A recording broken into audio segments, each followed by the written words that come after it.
Hello, it's Charles with Uber Eats. Today is Saturday, September 13th, 2025. And I am blessed that the good Lord gave me the wake-up call today.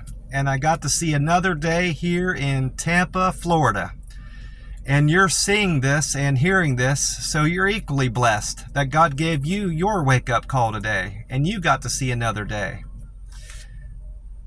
That's because tomorrow is a gift. It's not guaranteed to anybody. So if we get to see tomorrow, we're truly blessed, and we should be grateful for that. Grateful to God. I checked with Google, and I happened to be watching the weather last night on my smart TV when I got back to the camper and was unwinding.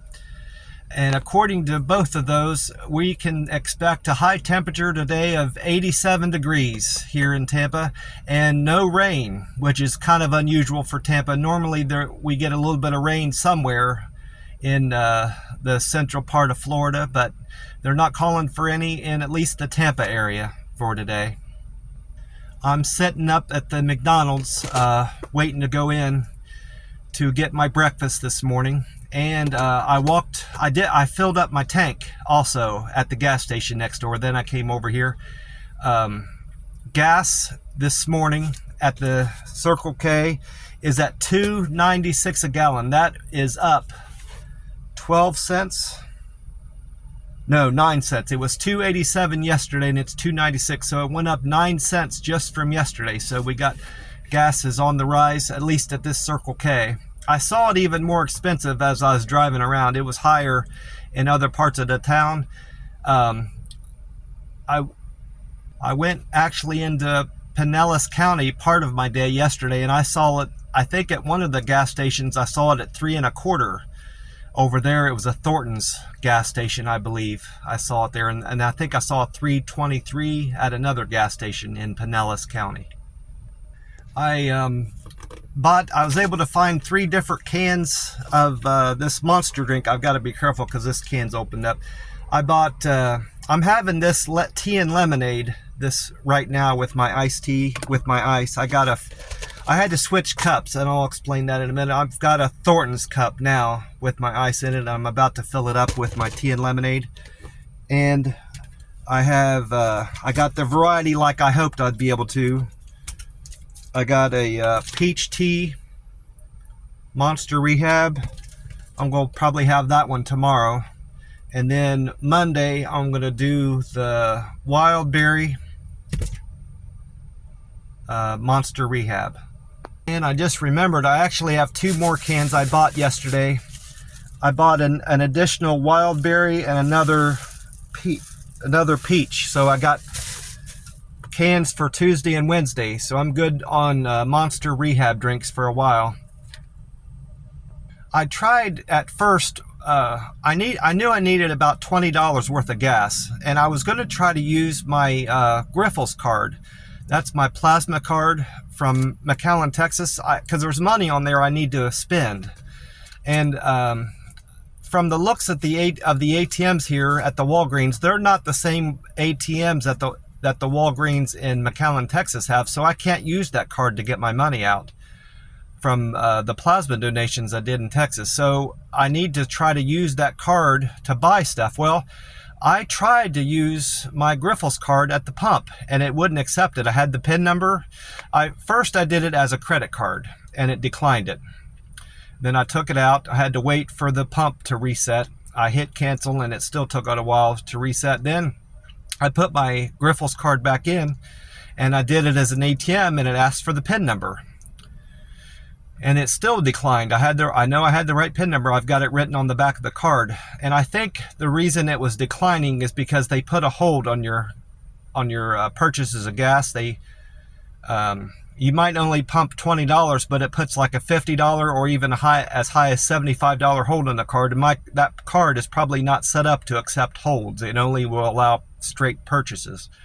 So I was going to take the card into the gas station and ask him to, charge me $20 and then try it in there, but I didn't want to have another hassle with it declining, so I just ended up paying cash. Well, I had a $50 bill that I wanted to break. So I asked him to, I knew it wouldn't all go in there, and I knew I could come back in and get my change back. I said, I want to prepay $30 on pump 3. And I went to hand him a 50. Well, he wouldn't take it. He said, you have to go through these registers. You have to self-pay, self-checkout. I didn't know I could do that on those registers. They have the type of registers in there where you can just set everything up on the scale, and the camera pans down and it knows what you're buying somehow. It's great technology, and it works smoothly. They have that same kind of technology in gas stations out in Las Vegas, where you just set it on there and it knows what you've got on the scale somehow. AI, I guess, robots are taking over. Well, I had to pay. There's a way to do that through that register. You just prepay and you choose the pump and you say how much you want. Well, I did all that and that worked out fine. I put my 50 in there and it gave me 2 tens back and change, $20. And I go back out and I pump my gas, and just like I knew, it wouldn't all go in there. I was only able to put $21 in my tank. And so Circle K owed me $9. Well, I went back in there and I thought, well, I know I have these 2 cans that I bought earlier in the day. I might as well get my 3 cans like I had planned on getting and use that $9 towards that. So I get up there with my 3 cans and I set it up on there. I put my phone number in, and it's still buy 2 get 1 free, and it came out to like $8.25 or something like that. $7.99 plus tax, whatever that works out to be. And I intended on using that $9 towards that. And so I said, hey, I should have $9 credit from pump 3 on there. He pulled up the receipt. He said, you pumped $21 in there. And I said, I know I did, but I was just in here and I prepaid $30, remember? And he started arguing with me. He said, no. And I said, yes, I was just here 5 minutes ago. And he was acting like he wasn't going to give me my $9. And it's not my fault he wouldn't take my money, and I had to pay it all through that machine. And I finally got him to understand what was going on. And what I don't understand about the whole situation, he was the one that told me to go to that register and pay at the pump, pay through there, pay through the register, not pay him directly. He says to me, well, you paid through the register. I said, I know that. You're the one that made me do that just 5 minutes ago. He completely forgot that whole transaction, and he couldn't have forgotten it. Because it was I was making things difficult because I didn't know what I was doing. So you can't convince me that you couldn't remember, you don't remember me, it just aggravated me. I'm not mad at him. He's probably tired. And it's early in the morning, and he probably hasn't had much sleep, and he's probably been dealing with a lot of difficult customers. But that's not my fault. You're not going to keep my $9 at a gas station. But I'm going to use this as a learning experience. From now on, I'm just going to use my debit card out and prepay out at the pump. And if I need to buy anything with this Griffles card, I'm going to probably do it at McDonald's, because I've done it before at this McDonald's and I haven't had any issues. I may not have any issues if I pay for my Monster drinks inside the gas station, but I'm not going to try to do it at the pump anymore. I've learned that's a bad idea. I did have a kind of a close call yesterday when I was out on deliveries.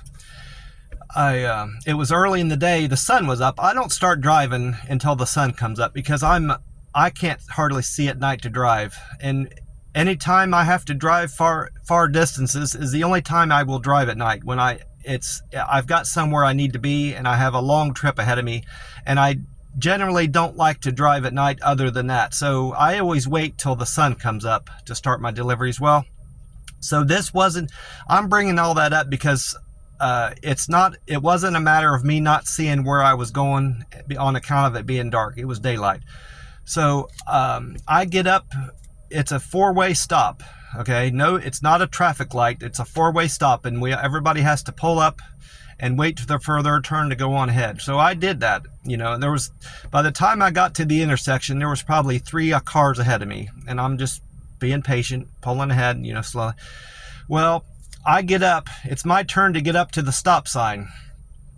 And there's no other cars, in the intersection except for a black truck, and whenever there's a car coming up at about the same pace and approaching to the stop sign as me, and it's a four-way stop, I always go slower than that car, so it's clear to them that it's their time to get to. I'm yielding to them, and they can go ahead of me. That way I don't want to create any confusion where I'm cutting them off, and I want to make it clear whose turn it is to go. So I made it clear to him it was his turn to go. So I did that. And then it's my turn. Well, in the meantime, there's one of the motorized bikes coming up alongside of me on my passenger side. And I'm advancing. By the time I see him, I'm already advancing. I've passed that white line and I'm going into the intersection. Well, he didn't stop at all. I expected him, in my mind, I'm thinking, okay, he's going to pull up to the stop sign, stop, and make sure he's got the right of way to go ahead and advance through the intersection. And that might have been me. That might mean that he's going to follow me, Well, he didn't stop at all. He didn't even slow down. So I'm going through the intersection, and I'm not thinking he's going to be alongside of me. I almost broad swiped him, or he almost broad swiped me, is the way I should probably phrase it. And it really pissed me off. I blowed my horn at him, because he came awfully close to hitting me. Not me, him. I in my mind, I was in the right. Well, he goes on ahead of me, because I always kind of coast to the intersection, and he zipped on ahead of me, went on, and that just really irritated me. I know that we're supposed to share the road with bicyclists, and even if you've got walkers that are jaywalking where they shouldn't be, you need to be alert for them, and I always am. I haven't had any car accidents, but when you're on one of the electric bicycles, in my mind, you should treat that like a car or a motorcycle, and you should obey all the traffic laws that cars have to. So if you're at a four-way stop on one of those electric bicycles, you should come up to the four-way stop, make sure it's your turn to proceed through there, not just go on through the intersection and just expect everybody to look out for you like this guy did.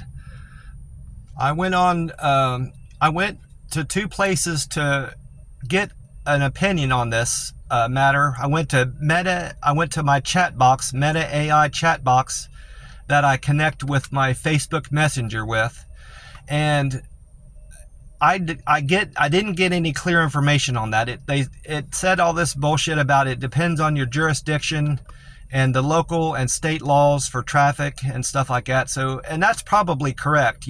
I might be better off talking to one of the Hillsborough County sheriffs. That's where Tampa, Florida, the county of Tampa, Florida is in. I probably should just talk to one of them about it eventually when I come across one of them. I went on to Google, and Google did the same thing. It said what matters is your local jurisdiction and laws and city laws in your cities and stuff like that, which is probably right, like I said. But then it occurred to me that my brother back in Ohio has experience. Well, my sister-in-law has an electric bike, and I thought maybe one of them would have better information or know better than me about this. So I called my brother yesterday, and he said, from my memory, he said that they also, e-bikes are supposed to stop at four-way stops, just like vehicles do.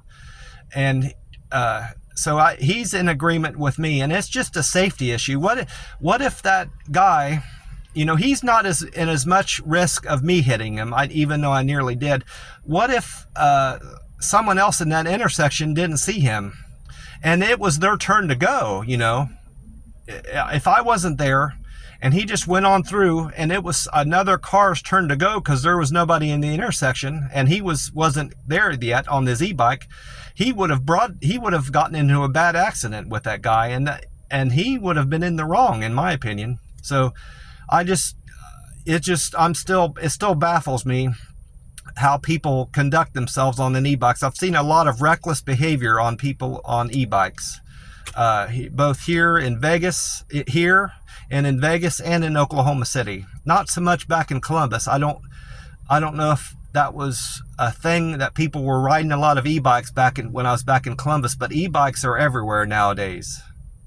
But in any event, I had a good conversation with my brother who lives back in Ohio. He lives in a city up north. He used to live south of Columbus. Now he lives up north of Columbus. And we had a lot of our conversation revolved around e-bikes, and he has a scooter. He drives a scooter, and my sister-in-law rides an e-bike, and I guess they go back and forth to town. They live kind of out in the country, and they go back and forth to town together on those and have a good time. But he's talking about trading in his scooter because he doesn't like how it handles on gravel. I guess there's a lot of gravel roads and that sort of pavement he has to deal with being out in the country, and I guess his wheels he described it as being like he's on ice, so I guess his wheels just kind of spin out on the gravel. So he's considering getting an e-bike like his wife has, and they can both tool around on town on their e-bikes. So we talked about that, and he asked me if I was doing okay, and I told him about my Uber Eats business and the weather here in Tampa, how much I'm enjoying it. And I told him about how I live in a camper. I thought he knew that. He seemed to be surprised that I live in a camper, but I thought I told him that already. I must not have. But yeah, we got caught up a little bit, and it was good to talk to my brother back in Ohio. I didn't end up going to the post office in Thonotosa, Florida, Thonotossa, Florida, like I had intended on. So I still want to visit that post office to see, how it's set up. That town is small, so it might not have all the services that I want from a post office anyway. So I live in Tampa, and I was only considering going to that one because it happened to be closer somehow than the post office, the next closest post office to me. But when I was out on deliveries, I think between my second and third delivery, I happened to be going past a post office, and I'm like, well, I'm here, I might as well drop in. After I drop off this order, I went back, got done with that customer's order. I went back to the post office and got everything done there. I had considered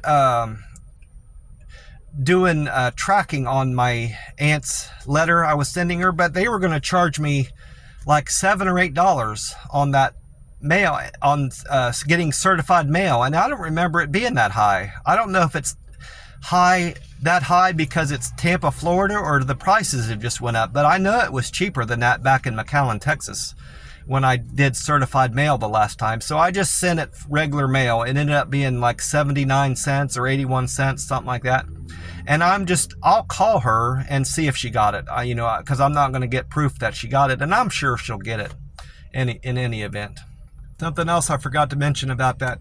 I ended up getting my 3 drinks at the Circle K. I got my peach tea, which I'm having right now. No, I lied. I got several cans. I got 2 cans of peach, 2 lemons, and 1 wild berry. This is what I'm having today. I have yet to pour it into my cup. I just took a couple sips out of it. And I had to change cups. I don't have my my styrofoam cup anymore. It got smashed. And I'll get into that in a minute. It got ruined, so I had to stop in at a Thornton's and get another cup to get free ice at the Circle K. I'm going to pour out my drink right now while I'm thinking of it. I'm kind of getting thirsty. That was what I was going to use my chain. That's what I used that $20, the $9 back. I put that towards my drinks. The only thing I don't like about these smaller cups, it won't fit. I can't fit my whole drink in those anymore. I have to sip on it and pour some more in later. I checked my Reddit scores, how I'm doing on that, and my contributions are at 302 now. I think it was 301 the day before. I know I only did, it went up 1 because I know I only did 1 post. And yesterday morning when I signed on to the app, I've seen this before on there, but it gave me a quest to complete. It said complete one delivery today and get a $5 bonus on that delivery. So I just took it at its word. It's been so long since I've seen that type of quest before. It was back in Vegas. When I first got to Vegas, I had a few quests like that. So I wasn't entirely familiar with how those work. So I just assumed I take one delivery, and that's it. I'll see a $5 bonus on that delivery. Well, I took a delivery, and it kind of slipped on my mind at first about that quest I was on. But I was like 4 or 5 deliveries in, and I checked my checked my earnings, and I didn't see any $5 added on. And then by the end of the day, I had 8 deliveries. I've been trying to hit 8 to 10 deliveries, and then if it's after 3 or 4 in the afternoon, by that time, I just quit for the day, even if it's only 8. If I get 8 deliveries, I'm good, basically. Well, I hit 8 deliveries and still no bonus. So when that offer came up, I took a screenshot of it to remind myself about that, that quest, to make sure I got paid. Well, I took that screenshot and I did a Reddit post on my subreddit for Uber Eats drivers. And I said, hey, Uber Eats offered me this. I thought this would be a good way to engage with Reddit and get some more karma. And it worked. And I said, I did 8 deliveries today and no bonus. What's this about? Does anybody know? Can you help me? I wrote that on there. And I got 3 commenters, 2 of which explained that it's a limited delivery area. They said if you go back into that offer, scroll down to the bottom, and it's a limited area on your map. You have to make a delivery in that area to get that $5. And that was the case. I went back in and looked, and sure enough, at the bottom, I didn't scroll down to look. But it should say that in the writing. It should say limited delivery area or something. It's kind of false advertising, in my opinion. And then I had a third guy. I had 3 commenters. The third guy said, that's how Uber Eats is. They bait and switch us just like our customers. And I thought that was a funny way to look at it. And he was kind of right. But anyway, just from that one post I did yesterday, my karma went up. I had 5 thumbs up on that comment I made about the $5 bonus. My karma went up from 790 to 795 yesterday. So I've improved there. And I almost forgot, looking at that map, it occurred to me that the Uber Eats thinks I'm still in McAllen, Texas, even though I updated my address on my profile to Tampa. I put my street address in there and that I moved to Tampa, but for some reason the app still thinks I can take offers in McAllen, Texas, which is screwy to me. I don't know. I stopped and started my app. I haven't gone as far as deleting the app and then reloading the app onto my phone. Maybe that's what I'll need to do eventually, or maybe the app just needs to catch up. It's just behind.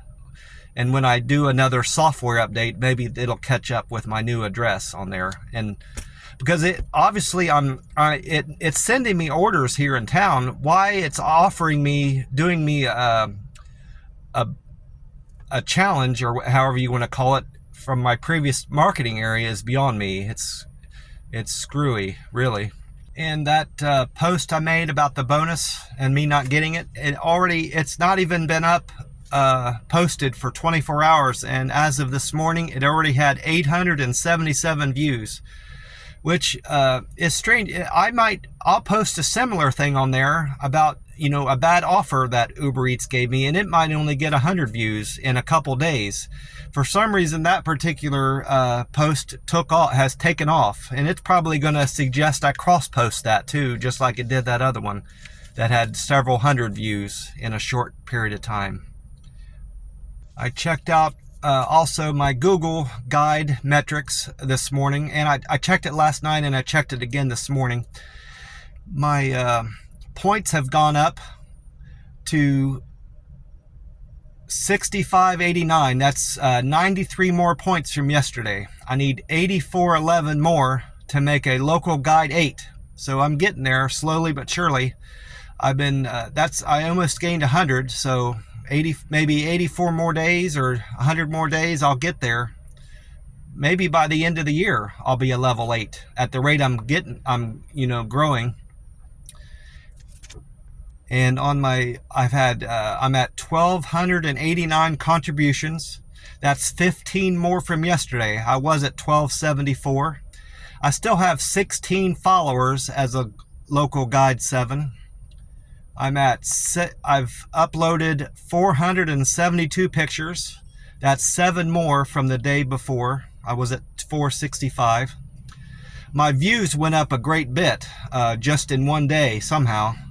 I know one of my pictures I took at one of those onion burger places in Oklahoma City has like over 100,000 views. It might have been that picture that picture's been growing exponentially. Maybe that's where I got a lot of these increased views, but I'm at 2,190,609 views. That's 9,600 more views in just a day. 9,690 in a day. That's incredible. And my reach, I added 2 more places yesterday. The post office and a new place I ate yesterday were the 2 places I visited yesterday. And so my reach went up to 144 from 142 places I've reviewed. I wasn't going to mention that till later in the video, but I might as well talk about it now. I was in the mood again to go back to that shawarma Asham place that I don't like, but I was thinking I wasn't going to find anywhere else, that served a chicken and rice dish like that. And I thought, I need to do another Google search to see if I can find a place, and I did. I'm not going to mention it on here, but because I think somehow I put out negative energy about that restaurant, and that's why they started not serving me the way I expected. The last time I was there, they didn't put any sauce on my chicken and rice. It was dry, bland. They didn't give me any utensils or napkins. I had to ask for that, and it was just like an entirely different experience. And the only thing I did different was mentioning it on here. So possibly I put out negative energy into the universe, and that's what caused things to go haywire. So I'm not going to put the name of this restaurant on here because I don't want to ruin it. And I love the food there. And I did them a good Google review. I gave them 5 stars, and I praised them highly. And another thing I like about it, and it's close to my house where I'm living, the camper. There's only 3 lights. It's on basically the same road. It's only 3 lights away, and it took me 5 minutes to get there from the place I was driving home. So it took me 5 minutes to get from there to my camper. So I just love it. The rice is delicious. It's well seasoned. The chicken is moist but seared, crispy on the outside and moist on the inside, and it's got some kind of Cajun seasoning on there or something. It's fantastic all around. Just the right amount of lettuce. And that place I went to before, that shawarma Asham, it had so much lettuce in there. It was mostly lettuce, and then just a little bit of chicken and rice. This place puts tomato in there too. I almost forgot tomato, and I think a little bit of onion, unless I'm mistaken. And a great big serving, and it costs less. It was cheaper than the other place that I didn't care for. So it's better all around. And I'm definitely going to be back there again. Maybe tonight I'll get another dish there, chicken and rice dish. I mentioned I bought 2 extra cans. This was before I bought the 3 extra. Obviously this morning I bought the 3 cans. I didn't on planning buying 3 more cans this morning. I stopped in to a little market that's right in the same parking lot as that food truck I visited yesterday that had the good chicken and rice.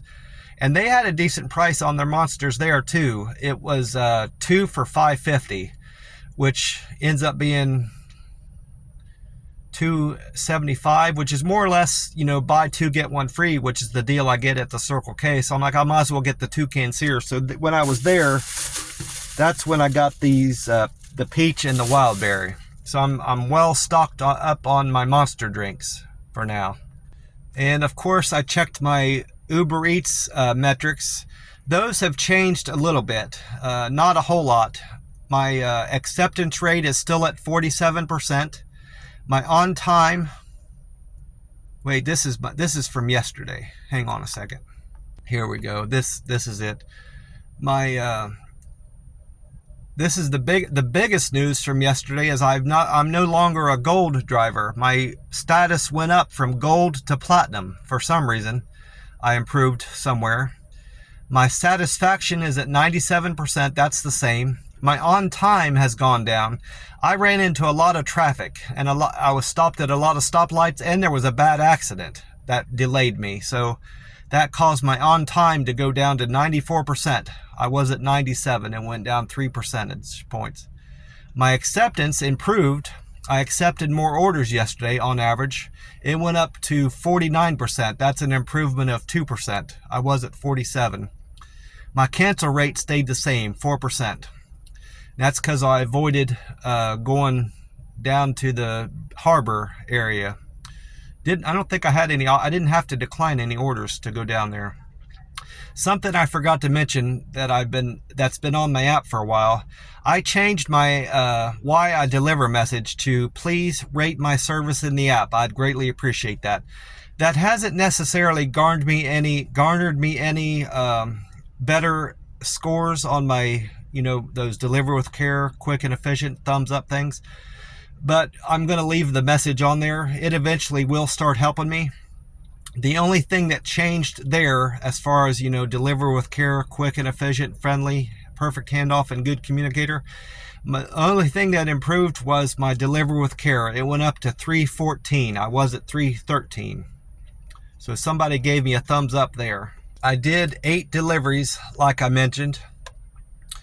The first delivery of the day was a Starbucks, the one on North Hillsborough Avenue. That was for Marcus.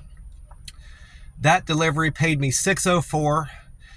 Marcus tipped me $2.70. It was a $3.34 base rate. And that seemed to be, I had a few $3.34 base fares.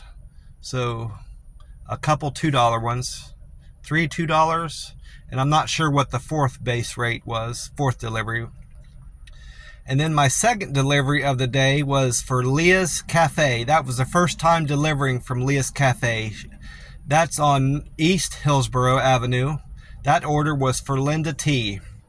And Linda tipped me $2.75 for a total of $6.09 on that delivery. And it was a base rate of $3.34, just like Starbucks. And then my third delivery of the day was for a McDonald's on Dr. Martin Luther King Drive for Robert. Robert, that was the least paying delivery. That was a $5 delivery. Robert tipped me $3, and that was a base rate of $2. And then I had my best paying delivery. It was a $10 order for NTW on East Grace Street for Murray, customer name of Murray. I didn't know what NTW was, or I wouldn't have taken it, even though it was $10. NTW ended up being National Tire Warehouse. So I had to haul 4 tires in my car somehow, but I managed. I say somehow, but I ended up doing it. I had to move a bunch of my clothes around in the back of my car to expose the passenger seat behind my driver's seat. And I had to clean off a little bit off my passenger seat up front to put one of the tires. So it was a short trip, but it was a frustrating trip for me. So next time I see NTW pop up on my phone, I'm not going to assume it's a restaurant, and I'm not going to take it unless it's over $20. I'll take it then, but that's the only case I'll take it in. And then the fifth trip of the day was for Zaxby's Restaurant on Hillsborough Avenue. That was for Angel. That was the second best paying trip for $9.08. And that was a tip of $3.41 and a base fare of $5.67. Then my sixth delivery was for I've taken a Zaxby's before. It was only that was the second one I've done for Zaxby's in down here in Tampa. Then I took a Poke Falls. That was the first time delivering for Poke Falls on Hillsborough. That was for Andrew. That Andrew paid me a tip of $4.91 on a base fare of 2, so that paid me $6.91. Then I had a Tijuana Flats on in Clearwater. That one paid me $7. Gloria tipped me $5 on a base fare of 2. And then my last delivery of the day was a restaurant that I frequent here. I've gone to several times in Tampa for Chipotle on Gulf to Bay Boulevard. That customer's name was La La Inn. La La paid me a tip of $5.55, total of $7.55, base fare of $2. And that tire delivery I made was why I had to end up switching over to this plastic cup. That tire I put on my front seat ended up smashing my cup that I had in my center console. So that's what happened to that cup. Well, that's about it for me. I'm going to sit here. I've got about 40 minutes until the McDonald's starts serving breakfast. I'm going to have my typical senior coffee with 3 refills, 2 sausage, egg, and cheese McMuffins, and I'm going to get one of them free because I have a survey to turn in with a code. If you go to mcvoice.com and do their survey, you'll get a buy one get one free sandwich. It doesn't have to be breakfast. If you don't like McDonald's breakfast, go during the day and get you a Big Mac or a quarter pounder with cheese, whatever you like, and you'll get a buy one get one deal. I suggest when you do the survey that you go into incognito mode, because once you start doing those regularly, it'll start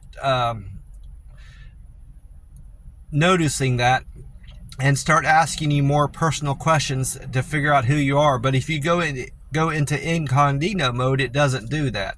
I got that idea off of a YouTuber that does these surveys. He didn't explain why he was doing incognito mode, but I figured that part out for myself. When the restaurant started asking me more personal questions about myself and what the address of the restaurant I went to was and all this stuff, like it wasn't normally doing that to me. And then after the McDonald's, I'm going to go to CAD Plasma and donate plasma. I had considered going to a buffet and then going to the plasma center like I was doing back in McAllen, but this is going to be kind of an experiment to see how well that protein I had last night at that nice food truck, how that holds up overnight and going into this morning. And if my protein is still at a reasonable level, I'll know that I can do that, and I won't have to eat that morning I go to the plasma center. Now, if my protein's low, I'll have to change it up Monday, and I will go to a buffet and then immediately go to the plasma center. But this is kind of like an experiment I'm doing today. And then after the plasma center visit, I most likely will just head back to the camper and relax and unwind and recharge from donating plasma. Donating plasma usually wipes me out and makes me tired, so I just feel like relaxing the rest of the day, which is normal. After donating blood and plasma, you generally will feel a little bit tired. Well, that's about it for me. I want to wish you all a great day, and hope you're doing good and feel healthy, and wish you all of God's blessings. I will talk to you soon. Bye for now.